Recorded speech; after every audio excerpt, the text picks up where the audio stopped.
It's Monday, January 29th, 2024, and I'm Dave Sobel. 3 things to know today.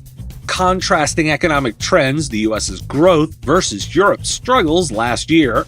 Swift response needed. AI-generated deepfakes of Taylor Swift spotlight the legal and ethical debate. And the FTC, Copyright Office, and OMB are all examining AI as senators consider an oversight agency. This is the business of tech. With as many breaches and security concerns as I report in this show, it should be obvious that cybersecurity is not just about technology, but also the human expertise needed to interpret and respond to complex threats. Huntress is focused on elevating SMBs and MSPs around the world.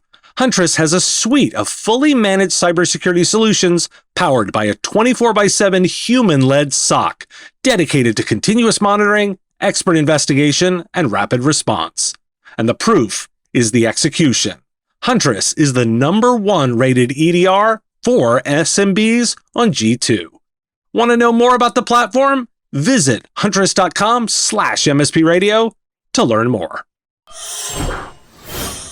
I'm going to kick off with the good news. The U.S. economy experienced strong economic growth in the second half of 2023, with GDP numbers exceeding expectations. This growth coincided with a decrease in inflation, defying expectations of below-trend growth. The economy expanded at a 3.3% annualized rate in the fourth quarter, driven by increased consumer spending and business investments. In contrast, Europe's economy faced challenges, with the German economy shrinking and supply disruptions impacting inflation. The European Central Bank decided not to raise interest rates further. According to a survey by the National Association of Business Economics, 91% of economists do not expect a recession in the next 12 months, up from 79% in October. Factors such as rising consumer sentiment, cooling inflation, and a robust labor market contribute to the positive outlook. Why do we care? The growth driven by consumer spending and business investments in the U.S. points to a favorable climate for IT service providers. Companies may be more inclined to invest in technology upgrades, digital transformation initiatives, and IT infrastructure enhancements. Focus on the motivator. In the U.S., where consumer confidence is rising, IT service firms might see opportunities in sectors experiencing increased consumer spending. Conversely, in Europe, where inflation remains a concern, IT services that offer cost-effective solutions, perhaps through automation or process optimization, could be particularly appealing. So, the bad news.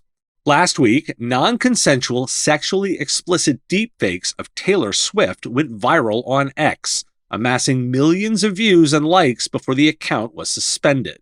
The images were created using AI technology and originated from a website known for publishing fake nude images of celebrities. Despite platform policies against such content, many of the offending posts remain live, and new graphic fakes continue to appear. One of the most viral explicit posts, shared by a user with a blue check depicting Swift, received more than 45 million views and 24,000 reposts before removal. The images may have originated in a Telegram group, and X is being criticized for not taking swift action to remove them. Taylor Swift's fans launched a mass reporting campaign to have the images taken down. X confirmed that it blocked Taylor Swift searches entirely on its platform to prioritize safety after those deepfakes of the singer went viral. The move drew criticism for being slow to curb the spread of explicit images. X stated that it has a zero-tolerance policy towards non-consensual nudity and is actively removing the images and taking action against the responsible accounts. Microsoft CEO Satya Nadella acknowledged the issue and emphasized the need for guardrails around technology to ensure safer content production. No federal law makes it illegal to create deepfakes nationally, though some lawmakers have introduced bills to try. Business Insider has a number of the laws being examined, where 14 states have introduced legislation around AI and deepfakes with elections. The White House is calling for legislation to protect people from fake sexual images generated by AI. The White House press secretary emphasized the need for legislative action and highlighted the role of social media platforms in enforcing their own rules to prevent the spread of such material. The SAG-AFTRA union condemned the images as well. Previously, the union agreed to some vague AI consent terms to end the strike. And if you want a deep dive into all of it, Casey Newton has an article entitled "The Taylor Swift Deepfakes Are a Warning" on his newsletter, Platformer. Now, why do we care? If you need a frame of reference to discuss with your customers around AI, here's an easy one. It contains just about everything you need. It's a clear example of misuse. It's an example that common sense says should be illegal, yet is not. It shows ethical boundaries that need to be determined for organizations, and it also shows the legal peril that might come. As highlighted by Microsoft CEO, there's a pressing need for technology guardrails to ensure safer content production. IT service providers should consider integrating safety measures into their AI offerings, like watermarking synthetic media or developing detection algorithms for deepfakes, or pressuring their vendors to provide them. The lawsuits Taylor Swift can enact here may shape AI policy pretty quickly. Let's get into some of that next. So let's dive into some of the legislation moves. A group of bipartisan lawmakers is urging Senate Majority Leader Chuck Schumer to support the establishment of a new agency to oversee large technology companies and regulate artificial intelligence. The senators believe such an agency would protect consumers, promote competition, and defend the public interest. They argue that social media platforms have caused harm to mental health, privacy, and market incentives, and that AI tools have the potential to exacerbate existing harms. The lawmakers have previously presented federal legislation to regulate tech firms and point to establishing oversight agencies for other industries as precedent. The New York Times highlights how the Copyright Office is conducting a review of copyright law in relation to artificial intelligence, which has sparked a high-stakes clash between content creators and tech giants. The office plans to release 3 reports this year that will have significant implications for courts, lawmakers, and regulators. The debate centers around whether AI models infringe on copyrights or if they fall within fair use. The Copyright Office's review has attracted significant attention and public comments, with both sides arguing their cases.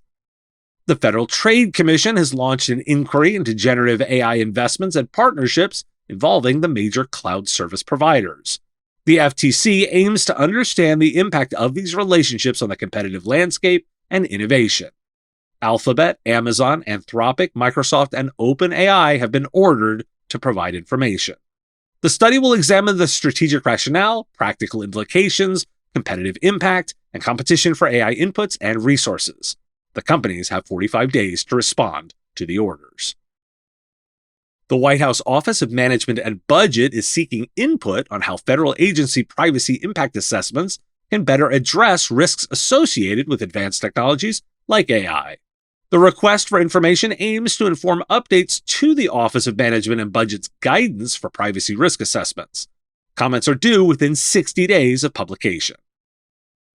Why do we care? The bipartisan push for a new agency to oversee technology companies and regulate AI highlights the increasing scrutiny on the industry. IT services firms should prepare for the possibility of more stringent regulations, especially regarding consumer protection, competition, and public interest. You can consider this now, including internal policy reviews, compliance audits, and investment in legal expertise. And keep listening for those opportunities to comment. Thanks for listening. Today, National Puzzle Day. It's also Curmudgeon's Day. Do you become a curmudgeon by too many puzzles? Or have I become a curmudgeon? Questions to ponder. Got a comment, a question, or a thought on my curmudgeon-y?